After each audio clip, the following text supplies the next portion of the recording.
Ivyo bikorwa rusangi vyo kuri uyu wa gatandatu vyahuje abo mu ntara zigize intara nshasha ya Gitega igizwe na Karusi, Gitega, Muramvya na Mwaro, aho bahuriye ku kibuga c'umupira w'amaguru kiri ku mugwa mukuru w'intara ya Muramvya mu bikorwa vyo kubaka ubwugamo. Ivyo bikorwa bikaba vyatewe iteka n'icegera ca mbere c'umukuru w'inama nkenguzamateka Baburamatari bagize intara za Gitega, Karusi, Mwaro na Muramvya, abasitanteri n'abashinga amateka batowe muri izo ntara, eka n'abandi bajejwe amabanga atandukanye.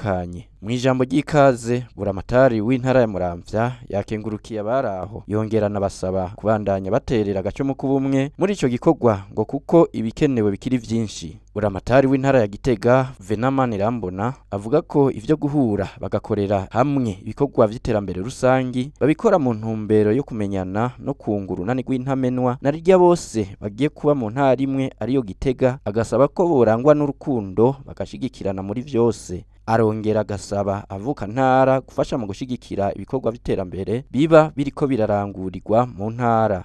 Twiyumve rero yuko turi muri Gitega yagutse, hanyuma dukore imigambi tuyikorere hamwe. Imigambi yari isanzwe hari igikorwa cyo ngaha twumve yuko atari ic'abanyamuramvya ahubwo ari ic'abanyagitega twese, duhereye hariya ahanye Ikarusi, Imwaro, Gitega, twese tugahurirako. Ninaco gituma twagomba gusaba abavuka ntara ya Gitega yagutse kumenya yuko ibikorwa biri irya nino byose bituraba n'ibyacu. Tubikore, iki kibuga ni ca Gitega, ico twariko kiriko kirubaka Imwaro ni ca Gitega, eka byose ni Karusi ni Gitega, no kuvuga yuko ari ibikorwa byacu rero. Denise Ndadaye icegera ca mbere c'umukuru w'inama nkenguzamateka akaba n'imvukira y'intara nshasha ya Gitega, mwijambo yashikirije abene gihugu avuga ko intara nshasha ya Gitega igiye kuba intara igwiza umwimbu. Ahamagarira abene gihugu bose gushira hamwe kugira ngo bashobore gushika kuri ryahangiro aho mu mwaka w'ibihumbi 2040 Burundi buzoba ari igihugu cifashe, mu bihumbi 2060 naho bukaba igihugu giteye imbere.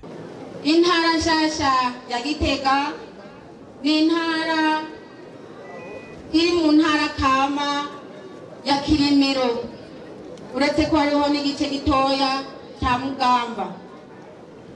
Nk'uko bakunda kubivuga ngo izina n'iryo muntu, reka rero n'intara ya Gitega ibe nshasha, ibe intara y'Ikirimiro, ibe intara igwiza umwimbu, ndetse ikazoba n'intara ishobora kuba ikigega cy'igihugu. Turazi ko igizwe n'intara ya Muramvya, Karusi, Gitega na Mwaro. Muri izo ntara rero zose intara imwe yose ikaba yari yishangije uko ibayeho, uko yitunganije. Rero bene gihugu bubahwa mwese muri ngaha, uku kudasa kw'izi ntara zigize intara nshasha ya Gitega nibwo butunzi bw'intara nshasha ya Gitega.